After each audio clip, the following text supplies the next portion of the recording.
ko baayam yab ci gaal mu wutali île Canaries gént la amoon nekk footballeur gént ga dafa mujjee tàbbi géej nga ab néewam tàbbi géej malheureusement bokk na ci li ko waral ni ñu ko waxee lu jëm ci wàllu mbëkk mi ak jafe-jafe yi nga xam ne jur na ko tey taxaw seetlu bi document bi dañu ko jagleel benn film documentaire boo xam ne dafay dellu siwaat ci ñi am gént dem biti réew parce que jàpp nañ ni foofu c'est un Eldorado mu tippee ko Calvaire des migrants Khadim Ndiaye la tudd c'est un réalisateur technicien fii ci télévision Futurs Médias mu am ay témoignages poignants yoo xam ne daf ko def ci biir documentaire bile et puis mu jox Infos Matin ne ko ndoxalal wan téléspectateurs yi yenn ci liggéeyam boobu ñu seetaan ko dellu siwaat.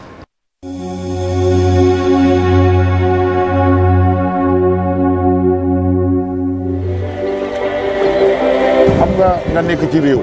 mun loo fa tekki war a dimbali waate ñu foofu di dimbali bu fekkee góor nga war nga mën a dem màngaani.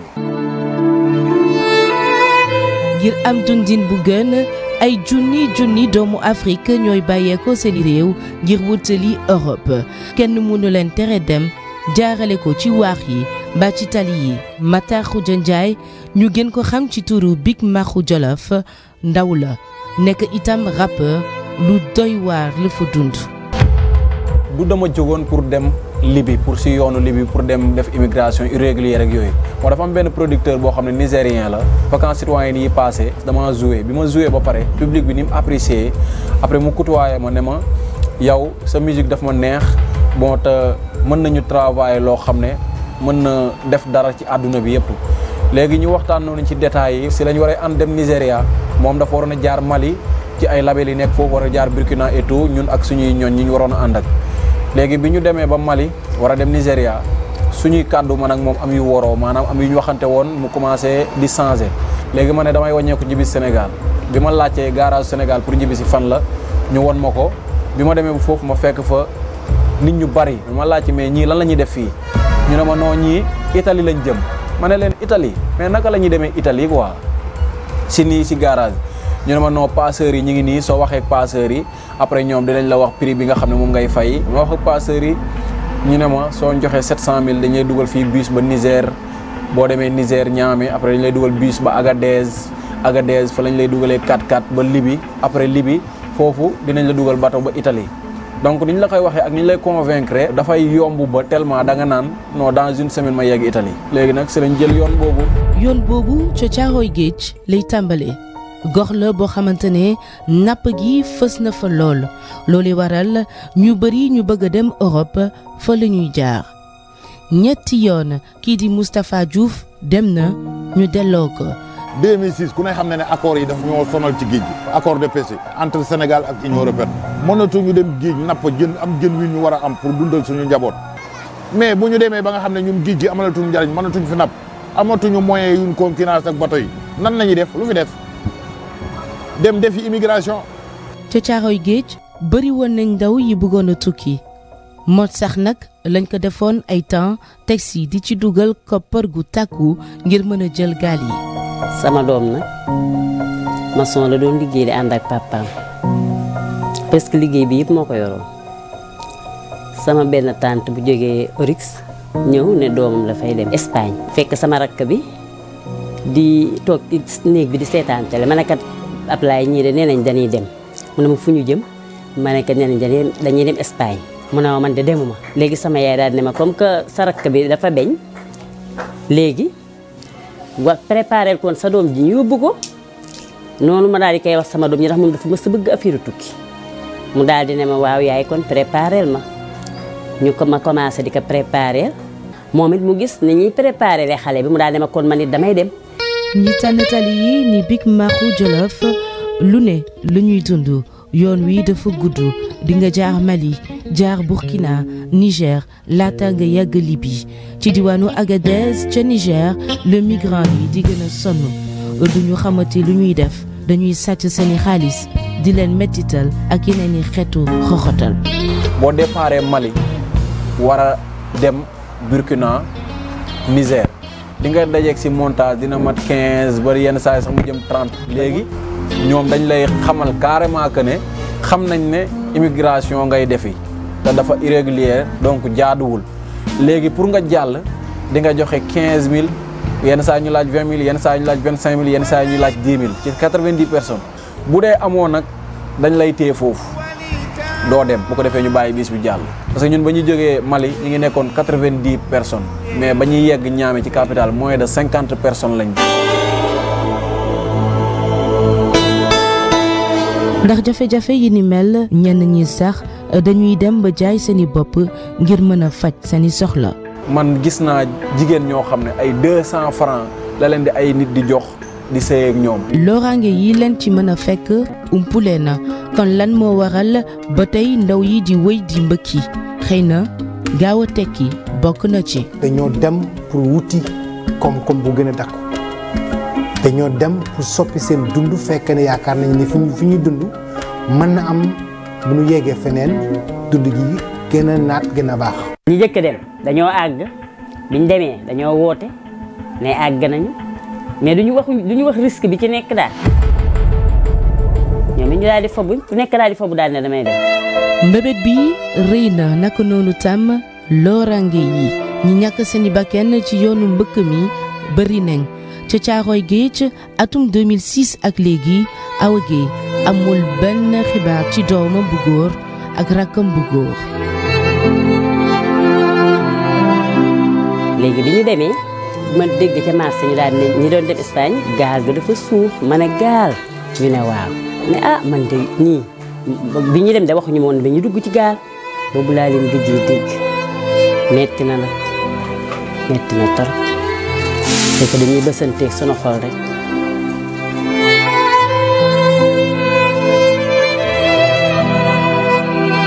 su ba ma saani yeewu ba gis ñii di xëy mu daan ci ànd ak ñoom di xëy nga gis leen ñuy xëy moom nekku ci daf ma daa metti may metti nag xarit ma damay bàyyi ba njëm ma toog di jooy ba sonn toogaa daf maa taxoon sës si ma bu ma saan liggéey ba wàcc sa presque du génn ci sama wet lay toog. ñetti yoon dem na ñetti yoon sottiwul Moustapha Diouf bëggatul dem léegi sax nag moom mooy dànkaafu askan wi ne ñu bàyyi xel ci Barça wala Barsak gi ndax ba tey ndawu Caaroy Géej yi seen xel mu ngi ci dem. jeunes yi dañu sonn les jeunes sont fatigués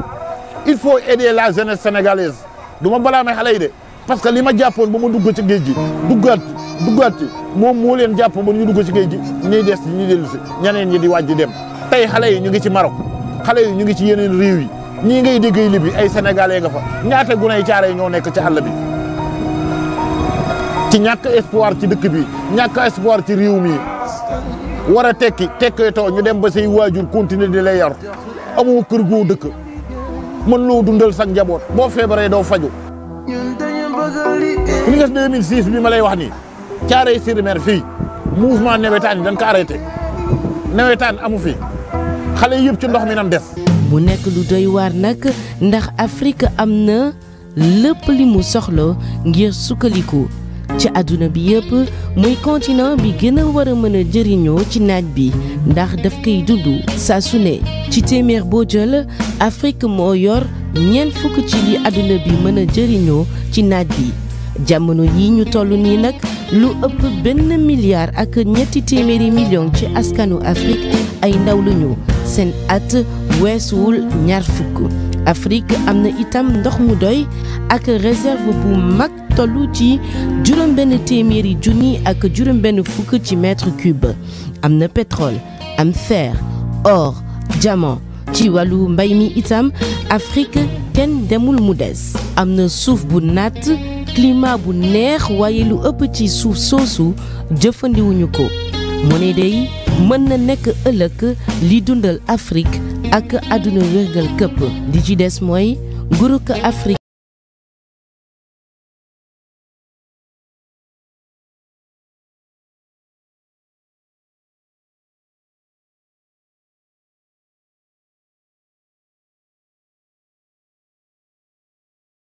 Le calvaire des migrants, un film de Khadim Ndiaye, voix off bi Anna Rocha la très belle voix d'Anna Rocha bu radio Futur Média, et je rappelle que document bi également mun ngeen ko suivre sur YouTube mu disponible. Je pense que sànq maa ngi koy wax ci njëlbéen gi diggante Sénégal Daouda biir réew mi bu ñu xoolee quand même ñi nga xam ne dañoo tenté ji seen chance jël gaal. Bakkan yu bëri tey seeni néew naax saay na seeni wayjur sëngëm na boo demee Thiaroye yi dañ fa gis njaboot boo xam ne ñi ngi xaar un enfant parti depuis 2005 presque 20 ans gisoo sa doom woowu la téléphone, peut-être que il partait à la recherche d'un mieux-être, mais finalement ci drame la tombé ci drame yooyu moom mooy topp seen famille yi. Est-ce que jël nañ ci matukaay yi ñu ci waroon a jël? Lan moo tax la jeunesse est aussi désespérée bay jël yoonu géej? waaw mais jërëjëf Soxna Faty, c'est un reportage très poignant. Très. te ñun ñi nga xamante ne am nañ chance un tout petit peu voyager fekk leen fa nga xamante ne mooy Europe nañuy dundee. boo leen fa fekkee sa yaram sax dafay daw. te boo ci waxtaan ak ñoom lu ci bëri da ngay comprendre que ni lu ci bëri pression familiale moo leen di dugal ci yenn yi. la pression familiale. Moi j'ai eu la chance dem. Le parc Golitza Park bi nga xamante ne c'était en Allemagne. J'ai trouvé là-bas des Sénégalais, des Gambiens, des Ghanéens nangam ak ñu bëri nationalité yu bëri yu nga xamante ne Sénégalais lañ. Africains lañ d'une manière générale. Mais boo discuter ak ñoom di nga gis ne par exemple nit mën na fa nekk pendant des années et des années. amul sax lu mu fa dundee. mais mënul ñibbi seeti. parce que rus na dellusiwaat ci njabootam ñu ne dem na Europe def na fa ay année mais indiwul dara. day préférer moom nekk foofu di galérer. parce que tout simplement pression familiale bi. dañu préférer ñu nekk foofu du ñu xam nu ñuy dundee. nan ak seen i njaboot di dundee yaakaar. fekk tout simplement ñoom dañu nekk foofu amuñu ci nekk ci yenn conditions yu assez difficiles. Moi je me dis que. tey ki nga xamante ne dem na foofu la muy daj foofu ci coono. wallaahi bu ko dajee ci réewam tey day réussir. C'est ça. la nga xamante ne tey ñu ngi koy nangu foofu. buñ ko nangu woon fii ci seen réew dañ ciy réussir. Tout à fait. donc man je me dis que il faut un tout petit peu ñu gëm suñu bopp. changer suñu mentalité un tout petit peu. et que ñi nga xamante ne ñooy suñu autorité également ñu favoriser ñu au moins yenn yu nga xamante ne nañu permettre ñu rester suñu réew ba pare. liggéey et puis mën a jëriñu quand même. Et puis ni ko di Daouda di wax ñi ngi wax rek lu jëm ci wàllum immigration irrégulière maanaam tukki te jaaroo ci yoon yi, parce que ku nekk am nga sañ-sañ am nga droit am yéene génn ci réew mi, mais nga defee ko ci condition yi gën. léeg-léeg bu ñu nee dañuy tayle seen bakkan, ñeneen ñi ne Cheikh Tidiane seen dañoo gisul dara quand même ci réew mi. dem nañ ba bu ñu nee guerre bi ci Ukraine gis nga li mujjee jur, ñu naan am na ñoo xam ne bindu nañu ngir dem jaayante ji ko foofu ndax désespoir ca ñu bëri quand même famille peut-être drame it nañ ko dund, mais am na si ñoo xam ne di Daouda di wax dañoo ñëkk a ñibbisi parce que ñenn ñi seen i waajur yëgu leen amaana, mais am na ñoo xam ne seen i yaay ñoo jaay seen i takkaay wala seen i kër paasal leen ci gaal ñu dem. Donc ñooñu suñu réussirul également duñu mën a ñëwaat. Félicitations d'abord à Khadim Ndiaye pour ce magnifique document, mais comme ni nga ko waxee rek Faty, degré de nan lañ koy waxee ci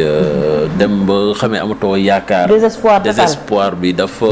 toll ba foo xamee comme ni nga ko waxee Ukraine sax tijji nañ fi liste seen ambassade pour ñu dem ca guerre bi ñu gis ñu inscrire. xale yi bindu ba taxaw xam nga ni ñu naan ñii xanaa wéruñu xanaa dañuy kii, mais ñii ñu gis ci gaal yi tamit li ñuy def est-ce que gënul sax